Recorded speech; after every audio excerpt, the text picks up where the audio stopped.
प्रभु क्रिस्त में प्यारे बहनों और भाइयों, स्तोत्र ग्रंथ 91 पद संख्या 15 से हम पढ़ते हैं। यदि वह मेरी दुहाई देगा तो मैं उसकी सुनूंगा, मैं संकट में उसका साथ दूंगा, मैं उसका उद्धार कर उसे महिमान्वित करूंगा। जी हाँ प्यारे बहनों और भाइयों, जो समय हम प्रार्थना में प्रभु के साथ बिताते हैं वह हमारे जीवन, हमारे पूरे व्यक्तित्व को बदल सकता है।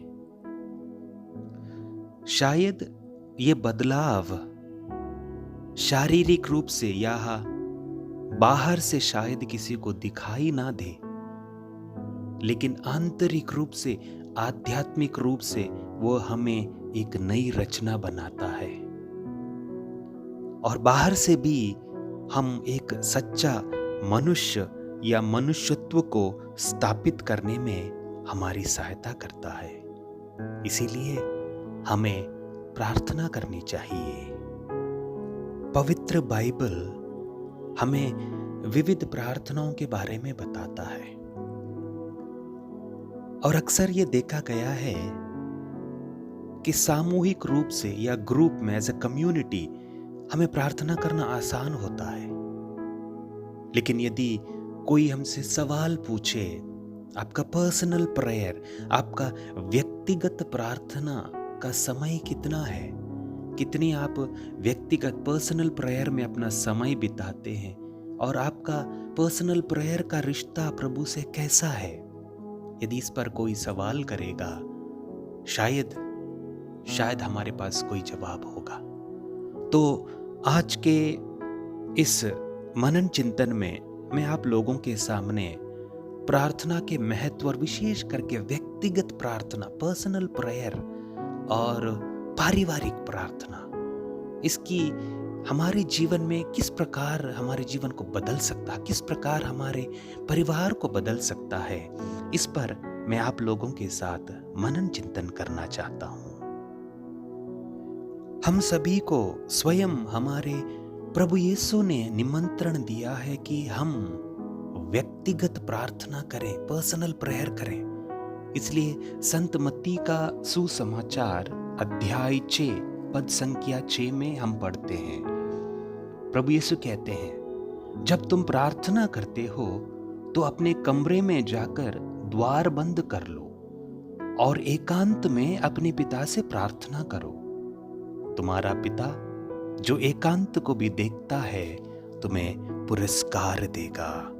इसका मतलब प्रभु यीशु हमसे कहते हैं कि हमें 1 to 1 यानी कि मैं और मेरा ईश्वर, इसमें क्या होता है प्यारे बहनों और भाइयों, हम दिल खोल कर प्रार्थना कर सकते हैं। जिस भाषा में जो शब्दों का आप उपयोग करना चाहते हैं वो कर सकते हैं, क्योंकि जब हम एक कम्युनिटी में या चर्च में प्रार्थना करते हैं, छोटे छोटे ग्रुप्स में प्रार्थना करते हैं, जब अक्सर हमसे कहा जाता है कि आप अपनी प्रार्थनाओं को प्रभु के सामने प्रकट करिए, तो हम में से अधिकतर लोग कर नहीं पाते हैं। शायद भाषा के कारण हो सकता है, हम डर जाते हैं कि हम कुछ बोलते समय कुछ गलत ना हो, इसलिए हम ये नहीं सोचते कि प्रभु क्या सोचता है, बल्कि हम ये सोचते हैं कि मेरे अगल बगल में जो बैठे हैं वो क्या सोचते होंगे यदि मैं गलत शब्दों का उपयोग करूंगा, यदि मेरी भाषा अच्छी नहीं है। प्यारे भाई और बहनों, प्रार्थना ऐसी होनी चाहिए जैसा नन्हा सा बच्चा अपनी माँ को देकर मुस्कुराता है। एक नन्हा सा बच्चा अपनी माँ की आंख में आंख डालकर देखता है और वो उसका चेहरा खिलखिलाने लगता है, उसके चेहरे में वो रौनक आती है माँ को देखकर। इसी प्रकार प्रार्थना के लिए शब्दों का उपयोग हमें ऐसा करना चाहिए, ना कि कोई शब्दकोश डिक्शनरी लेके हमें प्रार्थना करनी है। हमारे दिल से आवाज उठनी चाहिए और दिल से जो भी प्रार्थना आती है, आपने देखा होगा रिट्रीट्स में प्रेज एंड वर्शिप के समय वहां पर प्रीचर कहते हैं कि आप अपनी आंखें बंद करिए, हाथ उठाकर प्रेज एंड वर्शिप अपने शब्दों में करें। आप देखिए कुछ लोगों को बिना किसी को किसी का ध्यान रखते हुए क्या पड़ोस वाले सोचेंगे, मेरे अगल बगल वाले क्या सोचेंगे। कुछ लोग अपनी ऊंची आवाज से प्रभु की स्तुति महिमा करते हैं, और ऐसे लोगों के अंदर प्रभु कार्य करता है, क्योंकि वो स्वयं अपने अंदर से, अपने हृदय से प्रभु को पुकारते हैं। और जो लोग प्रभु को हृदय से पुकारते हैं, प्रभु उनकी सुन लेता है। तो इसीलिए प्रभु ने कहा, जब आप कमरे में जाते हैं द्वार बंद कर लो। द्वार बंद करने का मतलब कोई आपको देखता नहीं, कोई डिस्ट्रैक्शन नहीं, कोई आपको बीच में आके प्रार्थना में बाधा उत्पन्न नहीं करेगा, क्योंकि आप एक रिश्ता स्थापित करने जा रहे हैं पिता के साथ। और जो बातें आप पिता के साथ कहने जा रहे हैं वो आपके और पिता के बीच में होनी चाहिए, ईश्वर के बीच में होनी चाहिए,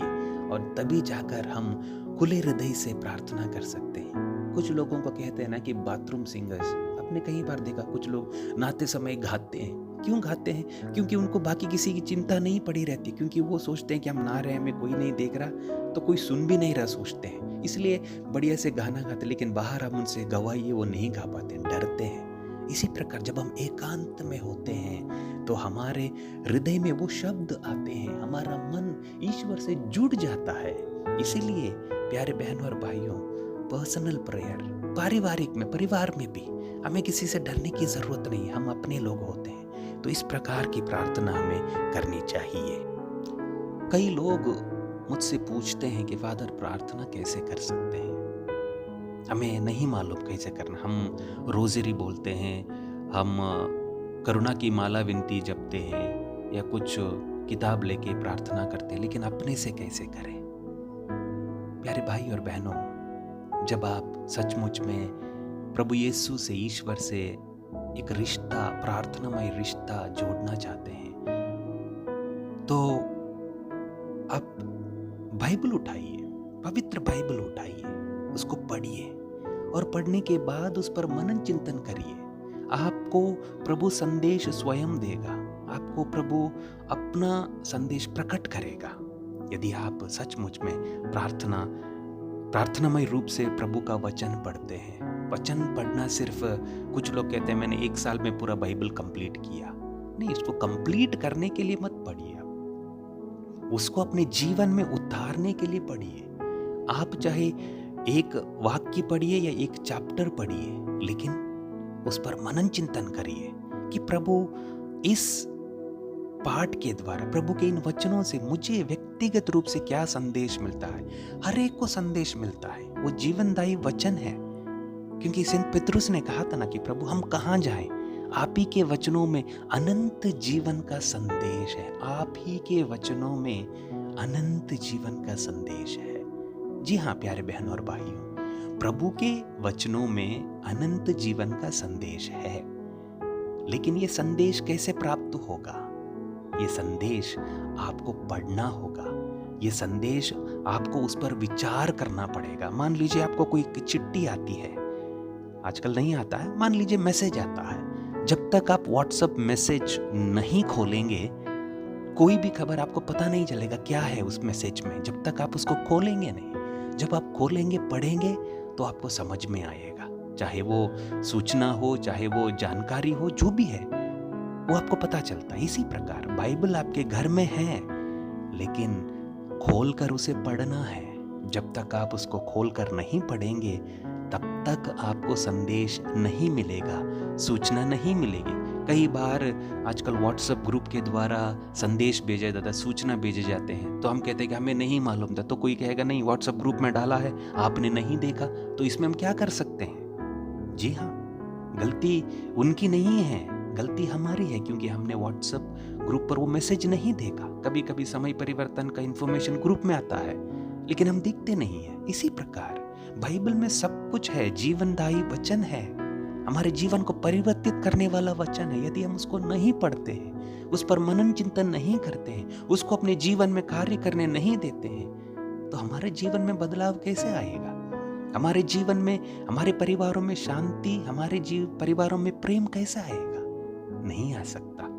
इसीलिए हमें निरंतर प्रार्थना करनी चाहिए। विशेष रूप से प्यारे भाई और बहनों, मैं आज आप सभी के सामने पारिवारिक प्रार्थना के बारे में जोर देना चाहूँगा, क्योंकि जब हम परिवार में एक साथ मिलकर प्रार्थना करते हैं, इसलिए प्रभु ने कहा था ना, जहाँ 2 या 3 मेरे नाम पर एकत्रित हो जाते हैं, उनके बीच में मैं उपस्थित रहता हूँ। अब सोचिए प्यारे बहनों और भाइयों, सबसे आसान जगह कहाँ पे है जहाँ पर 2 या 3 लोग आसानी से एक साथ आ सकते हैं? वो परिवार है। आप परिवार में रहते हैं, हम परिवार में रहते हैं, परिवार में अनेक सदस्य हैं। ये आसान हो जाता है, हम ये परिवार का बुजुर्ग या कोई भी कहे चलो हम प्रार्थना करें, तो आपको किसी को फोन करके बुलाने की जरूरत नहीं है, किसी के आने का इंतजार करने की जरूरत नहीं, क्योंकि परिवार में आप एक साथ हैं। खाने से पहले, खाने के लिए सब एक साथ जाते हैं, 5 मिनट खाने से पहले हम कहेंगे चलो हम प्रार्थना करें। 2 या 3 प्रभु के नाम पर एकत्रित हो जाते हैं, प्रभु कहते हैं मैं उनके बीच उपस्थित रहता हूँ।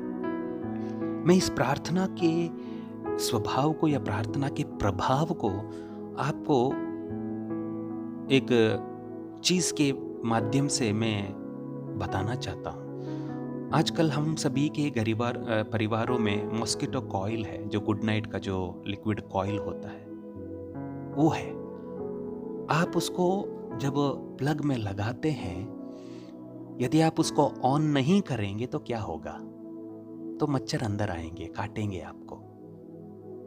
यदि आप उसको ऑन करके रखते हैं तो उसमें से वो लिक्विड आ जाता है और उसकी स्मेल से, उसकी सुगंध से, उसकी खुशबू से मच्छर दूर भाग जाते हैं। यदि मच्छर आपके घर में होंगे तब भी वो आपने देखा होगा कि सोफे के नीचे, बेड के नीचे या खिड़की के पीछे, पर्दे के पीछे छुप जाते हैं मच्छर, क्योंकि वो सामने नहीं आ सकते। यदि सामने आ जाएंगे तो वो मर जाएंगे, क्योंकि उनके लिए जहर है ये, तो वो उसका सामना नहीं कर सकते। लेकिन यदि आप उसको कॉइल को बंद करके रखते हैं तो तुरंत मच्छर आपको काटने लगते, मच्छर आके आपको नुकसान पहुंचाते हैं। तो फिर से वो बाहर निकल आते हैं, आपको काटते हैं, फिर से आपको ऑन करना पड़ता है। इसी प्रकार प्रार्थना भी इसी प्रकार है। जब हम प्रार्थना करते हैं तो शैतान, दुष्ट आत्मा, अंधकार की शक्तियां चुप जाती हैं। यदि आप पहले से ही प्रार्थनामय जीवन जी रहे हैं, प्रार्थना करते रहते हैं, तो आपके घर के अंदर आएगा ही नहीं वो शैतान, दुष्ट आत्मा आपके घर के अंदर आएगा नहीं, अंधकार की शक्तियां आपके घर के अंदर आएगी नहीं, क्योंकि आपने अपने परिवार को, अपने घर को, अपने घर के हर एक कमरे को प्रार्थना के उस वाइब्रेशन से भर दिया, उस कंपन से भर दिया है। और तब शैतान नहीं आएगा। यदि बाई चांस बुरी आत्मा, दुष्ट आत्मा या अंधकार की शक्ति आपके घर में है तो वो चुप जाएंगी, वो सामने नहीं आएंगे जब आप प्रार्थना करते हैं। लेकिन आपके परिवारों में प्रार्थना का माहौल नहीं है, जैसे वो मच्छर धीरे धीरे बाहर आ जाते हैं, जैसे आप गुड नाइट ऑफ करते हैं, वैसे ही ये जो शक्तियाँ, बुरी शक्तियाँ हैं, ये जो अशांति फैलाने वाली शक्तियाँ हैं, धीरे धीरे धीरे धीरे बाहर निकल के आएंगी। इसलिए प्यारे बहनों और भाइयों, जिस प्रकार हम मच्छर को भगाने के लिए गुड नाइट का इस्तेमाल करते हैं, उसी प्रकार हमें ईश्वर के द्वारा, ईश्वर की उपस्थिति के द्वारा, प्रार्थना के माध्यम से हम इन दुष्ट शक्तियों को बाहर कर सकते हैं। तो आइए हम प्रभु से प्रार्थना करें कि प्रभु हमें शक्ति दे, ताकत दे, ताकि जो प्रभु कहते हैं कि हमें निरंतर प्रार्थना करनी चाहिए, हम प्रार्थना करें। प्रभु ने भी पेतरुस से कहा था, जब वो गेत्सेमनी बाग में प्रार्थना करने गए थे, तो प्रभु ने कहा जागते रहो, प्रार्थना करते रहो, ताकि तुम परीक्षा में ना पड़ो। जागते रहो और प्रार्थना करते रहो। जी हाँ प्यारे बहनों और भाइयों, प्रभु हमसे कहते हैं कि प्रार्थना करते रहो, ताकि तुम्हारे जीवन में कोई अनिष्ट या तुम्हारे जीवन में कोई शैतान प्रवेश ना करे। प्रार्थना करते रहो, जागते रहो, ताकि तुम परीक्षा में ना पड़ो। तो आइए हम प्रार्थना करें। हे प्रभु यीशु, तूने भी अपने पिता से प्रार्थना किया। सुबह जल्दी उठकर आप एकांत में गए, प्रार्थना किया। लोगों को चंगा करने के बाद, लोगों के साथ समय बिताने के बाद, आप देर रात अपने पिता से प्रार्थना करते रहे। और उस प्रार्थना की शक्ति से, पिता से जो संबंध आपने जो स्थापित किया, उसके माध्यम से आप गेत्सेमनी बाग में यह कह सकें, हे पिता, मेरी नहीं बल्कि तेरी इच्छा पूरी हो। और पिता ईश्वर की इच्छा यही थी कि आप पुनर्जीवित होकर दुनिया के अंत तक आप अपने विश्वासी गणों के हृदय में निवास करें। जी हाँ प्यारे प्रभु यीशु, आप जिंदा ईश्वर, जीवंत ईश्वर हमारे हृदयों में निवास करते हैं। हमें भी ताकत दे, ताकि हम प्रार्थना को हमारे जीवन का, हमारे परिवार का एक अंग बनाएं और प्रार्थनामय जीवन बिताते हुए हम अपने परिवारों को आदर्श, प्रेम और एकता का परिवार बना सकें। आमीन।